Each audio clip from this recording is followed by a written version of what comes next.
Oke, baik Bunda. Assalamualaikum warahmatullahi wabarakatuh. Masih semangat ya Ayah Bunda ya? Masih belum jam 12. Insya Allah sebelum azan Jumat ya Pak ya, sudah siap. Nanti kasihan bapaknya kan, hari ini hari Jumat. Alhamdulillahirrabbilalamin. Assalatu wassalamu ala sayyidina wa maulana Muhammadin wa ala alihi wa sahbihi ajma'in, amma ba'du. Yang kami hormati pimpinan Yayasan Kifayatul Akhyar Dr. Yundri Akhyar MA, terima kasih atas kehadirannya. Yang saya hormati kepada seluruh wali murid baik RA maupun MI Al-Kifayah yang sudah bersedia hadir pada hari ini. Yang saya hormati kepada semua tim dan panitia pada acara hari ini. Alhamdulillah, hari ini sesi kita adalah pertama temu ramah, yang kedua penyampaian beberapa hal program-program terkait MI Al-Kifayah. Yang ketiga adalah penyampaian metode pembelajaran tahfiz di MI Al-Kifayah. Karena jika disampaikan sama orang tua, metode ini beriringan langsung dengan orang tua. Jadi nanti akan langsung dijelaskan sama Ustadz. Mungkin ada 3-4 kartu yang harus dipegang sama wali murid. Jadi kartu tersebut ada sama Ustadz, sama siswa, sama wali murid, dan nanti ada sama wali kelas. Dan nanti mungkin targetnya per hari berapa itu nanti langsung disampaikan sama ustadznya. Mungkin nanti akan langsung dibagikan brosur juga ya Bunda, agar Bunda juga membaca. Jadi target-target tersebut. Jadi nanti insya Allah hari Sabtu kartu sudah bisa kita bagikan ya. Nah ini kebanyakan ke tahfiz nih, langsung saya buka ya. Oke, selamat datang kepada Ayah dan Bunda. Saya bacakan terkait profil dari Madrasah Al-Kifayah. Mungkin tidak jauh berbeda dari Bapak Yayasan tadi. MI Al-Kifayah berdiri dari naungan yayasan Bunda ya, Yayasan Kifayatul Akhyar, di mana Yayasan Kifayatul Akhyar ini memiliki beberapa instansi atau lembaga dari yang terkecil hingga tertinggi ya. Tapi kalau S2 belum Ustaz ya, menuju S2 nanti kita buat. Jadi alhamdulillah kita sudah punya RA Al-Kifayah, MI Al-Kifayah, MTS Al-Kifayah, MA Al-Kifayah, dan perguruan tinggi. Alhamdulillah sudah kita miliki semua. Jadi nanti bagi bundanya yang mungkin anaknya siswanya di MI atau di RA, bundanya mau kuliah boleh ya. Oke, ini terkait sejarah pesantren Al-Kifayah. Sama apa yang disampaikan tadi sama Bapak Dokter, kita berawal dari MDTA dan TPQ sebelum yayasan itu berdiri ya Ustaz ya. Setelah adanya dua lembaga tersebut, berdirilah sebuah yayasan, yaitu Yayasan Kifayatul Akhyar. Kemudian beriringan 2015. Jadi yayasan kita itu berdiri tepatnya tanggal 2014 Bunda. April 2014 yayasan kita baru berdiri. Kemudian dilanjutkan lagi 2015 MI Al-Kifayah mulai didirikan. 2017 RA berdiri dan perguruan tinggi juga berdiri. Kemudian berlanjut lagi 2020 MTS mulai didirikan. Alhamdulillah MTS udah 2 periode ya. Sekarang sudah naik ke kelas 2. Jadi kelas 1 dan kelas 2 MTS sudah ada. Dan tahun 2021 2022 MA baru kita buka. Alhamdulillah untuk Al-Kifayah kita sudah ada semua ya. Itu terkait profil. Oke, lanjut lagi kepada visi dan misi MI Al-Kifayah Pekanbaru. Adapun visi tersendiri yaitu membentuk pribadi ibadur rahman dengan menguasai Al-Quran, bahasa Arab, teknologi, dan berakhlak mulia. Kemudian misinya yaitu membentuk para santri memiliki kepribadian ibadur rahman, yaitu hamba yang dikasihi Allah, hamba Allah terkasih ya, hamba yang dikasihi Allah. Kemudian yang kedua yaitu mendidik para santri untuk menguasai Al-Quran dengan menekankan tahfiz dan tahfiznya. Memang siswa kalau di sini walaupun itu ikra tetap banyak hafalannya, ya. Banyak orang, anak saya baca Quran aja belum bisa Ustaz, tapi kenapa hafalannya sudah banyak? Di mana ada di Al-Kifayah ada metodenya. Anak ikra sudah bisa banyak hafalannya, ya. Kemudian yang ketiga yaitu mendidik dan melatih untuk menguasai bahasa Arab pasif dan aktif, bahasa Arab dan bahasa Inggris. Mungkin sedikit tadi ada pembawa acara kita, ini adalah Ustazah Rizka, ya, itu adalah gambaran salah satu guru kita yang mungkin sudah biasa mengucapkan bahasa Arab ataupun Inggris. Jadi bahasa Arab dan bahasa Inggris itu sudah tidak asing lagi di sekolah kita. Jadi setiap sesi acara kita selalu menggunakan bahasa asing untuk pengantarnya, ya Bunda ya. Oke, kemudian membimbing para santri untuk memiliki akhlak, insya Allah ayah Bunda. Jadi akhlak itu selalu kita pantau ya, termasuk makan sambil berdiri atau minum sambil berjalan. Itu hadis itu kita terapkan setiap hari. Jadi memang setiap hari, bukan hanya tahfiz yang kita indikan. Jadi hadis, tahfiz dan hadis selalu kita hafalkan. Jadi setiap pagi itu seorang anak, merojaah anak itu bukan hanya hafal Al-Quran tapi hadis juga. Jadi setiap hari ada hafalan hadis yang disampaikan. Jadi langsung saja misalnya kalau orang sambil makan sambil berdiri. Jadi banyak wali murid kadang mungkin backgroundnya umum mungkin ya. Ayahnya, anaknya sekolah di sini, hafal hadis la yasrubanna ahadun minkum qa'iman, ya kan? Larangan makan dan minum sambil berdiri. Ternyata ayahnya makan dan minum sambil berdiri. Bacalah hadis itu anak kepada orang tua. Akhirnya malu orang tua itu disampaikannya sama kita. Alhamdulillah. Jadi binaan-binaan itu yang terus kita terapkan sama anak kita ya. Oke, yang berikutnya yaitu mendidik para santri untuk menguasai ilmu pengetahuan umum dan teknologi, itu wajib. Jadi Bunda jangan khawatir, Ustazah nanti pelajaran umumnya bagaimana? Kita ada ya. Apa yang ada di SD kita ada, apa yang ada di pesantren kita ada. Jadi pelajaran kita kalau di SD itu umum dan agama ya. Kalau di kita umum, agama kita pecah menjadi 5 mata pelajaran ya. Kalau di SD mungkin PAI atau pelajaran agama. Kalau di kita pecah 5, yaitu ada Quran, hadis, fikih, akidah anak, SKI dan bahasa Arab. Jadi tema ada semua, bahasa Inggris ada, matematika ada, PJOK ada, terus pelajaran agama kita kupas menjadi 5 mata pelajaran. Alhamdulillah anak kita mampu. Sudah pusing kebanyakan mata pelajaran, tidak, nyatanya anak kita bisa ya. Ya, kalau bisa kenapa tidak gitu kan? Oke, yang berikutnya yaitu mendidik para santri agar menguasai ilmu dengan mempelajari kitab kuning. Ustazah kelas 1 kok kitab kuning? Tidak ya. Kitab kuning kita dari kelas 4. Kelas 4, 5 dan 6 sudah kita kasih bekal untuk mempelajari kitab kuning agar supaya IPA setidaknya keluar dari sini setidaknya sudah mengetahui ilmu dari nahwu shorof itu seperti apa, atau kalaupun target kita berhasil itu minimal bisa membaca, itu target kita ya. Oke, berikutnya ini untuk prestasi. Ini mungkin prestasi lama, ini sudah ada 18 siswa yang berprestasi, tapi yang terbaru kalau dibaca panjang Bunda ya.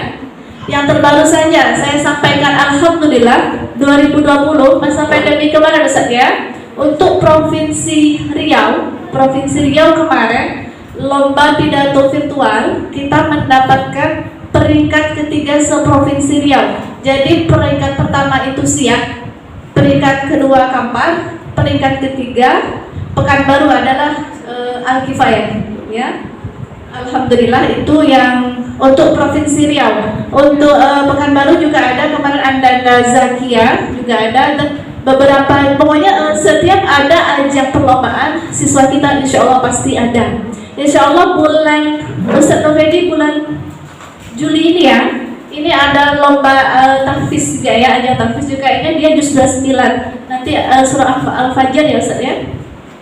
Itu nanti insya Allah akan kita ikutkan. Pokoknya dimanapun ada ajang tersebut, anak kita keluarkan untuk mengikuti perlombaan tersebut. Semoga anak-anak bunda diantaranya nanti basic-basic yang akan kita munculkan untuk menjadi siswa yang berprestasi, ya bunda ya. Oke. Berikutnya yaitu program unggulan. Mungkin sudah dari awal sudah nampak tadi ya, tahfiz, bahasa Arab, bahasa Inggris, dan akhlak mulia ya.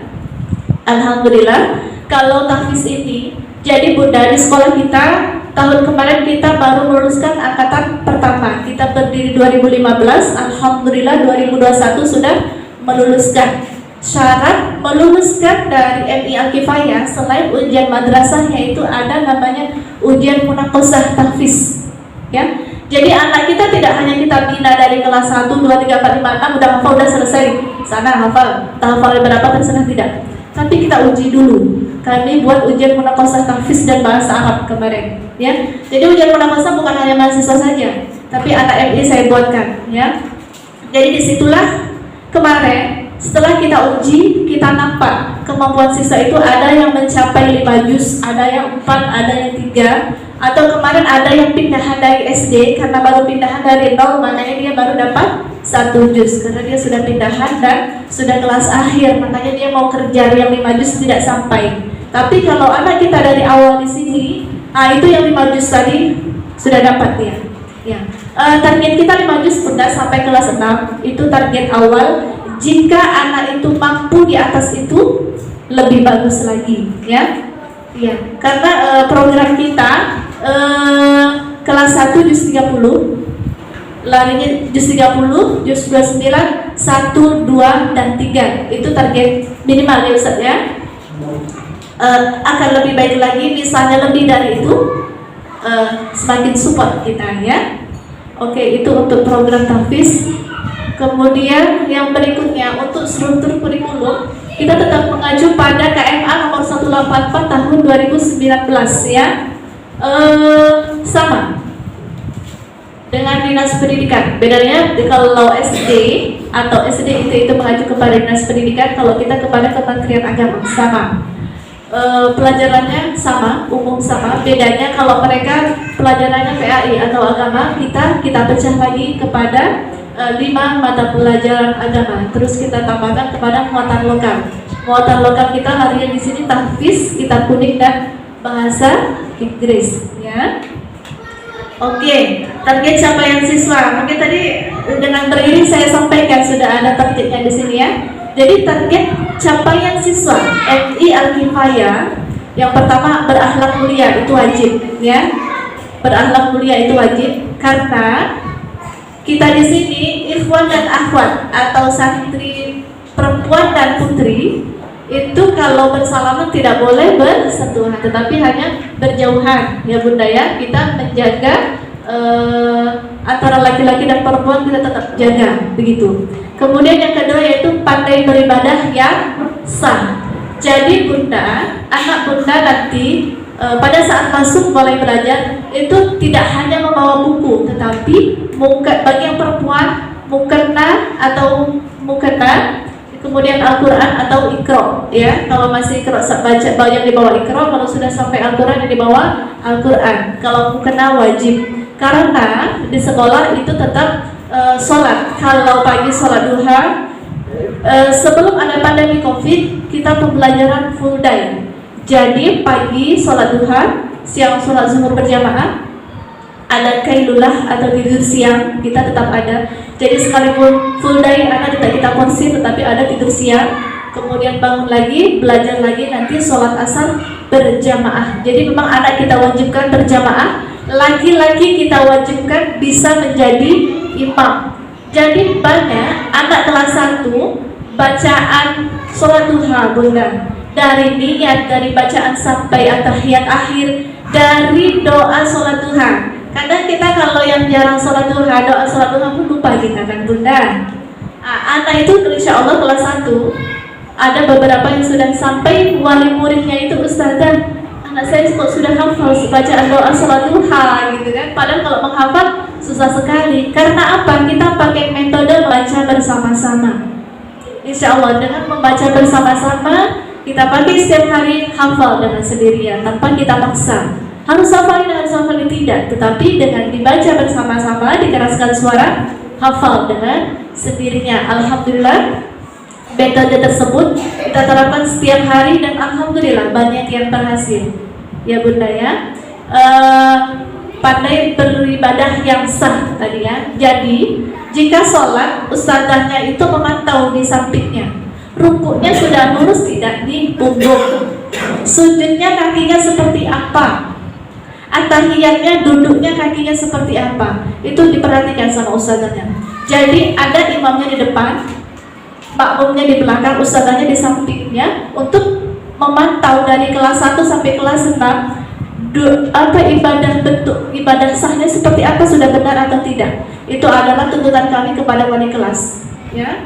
Jadi selain kita berikan pembelajaran ilmu pengetahuan, ibadah yang sah, membaca Al-Quran yang benar, itu adalah target utama kita ya Bunda ya. Itu adalah target utama kita. Kemudian yang ketiga yaitu lancar membaca Al-Quran dengan tajwid dan tahsinnya. Bunda boleh nanti kalau nggak percaya boleh dites ustadz kita ya, boleh dites ustadz kita untuk bacaannya. Insya Allah ustadz kita sudah terpilih juga dalam segi bacaan Al-Qur'annya. Jadi oke. Kemudian yaitu hafal minimal 1000 mufradat dan bahasa Arab, bahasa Inggris. Jadi memang ada buku pegangan bahasa Arab dan bahasa Inggris untuk siswa kita ya.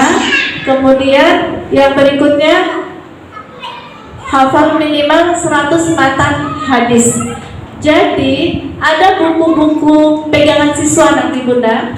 Selain buku mata pelajaran, kita di sini ada buku kosakata bahasa Arab yang kita berikan sebagai buku saku ke anak ya. Kosakata bahasa Arab, kosakata bahasa Inggris, buku amalia. Yang keempat yaitu kartu tahfiz ya. Kosakata bahasa Arab dan bahasa Inggris nanti akan segera kita berikan insya Allah minggu ini.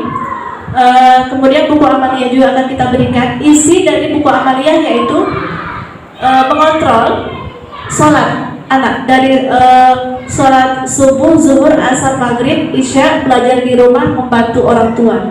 Kenapa? Karena kebanyakan anak kalau disuruh orang tua sholat di rumah susah, kalau di sekolah kena marah ustazahnya ya kan. Rata-rata nurut kalau di rumah. Ini curhatan bunda-bunda katanya. Kalau di rumah ustazah susah, oleh karena itu saya buatkan buku amalia. Jadi buku amalia fungsinya adalah jika anak sudah misalnya hari Sabtu Ahad anak di rumah ya kan, buku amalia itu wajib diisi setiap hari dalam 1 bulan. Jadi kalau anak sholat maka yang tanda tangan orang tua, jika anak tidak sholat maka tanda tangan kosong dari orang tua. Nanti akan ada pengecekan dari wali kelasnya. Nanti jika tidak ada tanda tangan, tandanya anak tidak sholat di rumah. Kalau anak tidak sholat di rumah maka kena hukum di sekolah. Itulah upaya-upaya kita membantu orang tua untuk menjaga amalan ibadah yang agar terjaga di sekolah maupun di rumah ya. Kebetulan kemudian yang ke-8 yaitu terkoneksi dengan buku pesantren yang tipis dan praktis.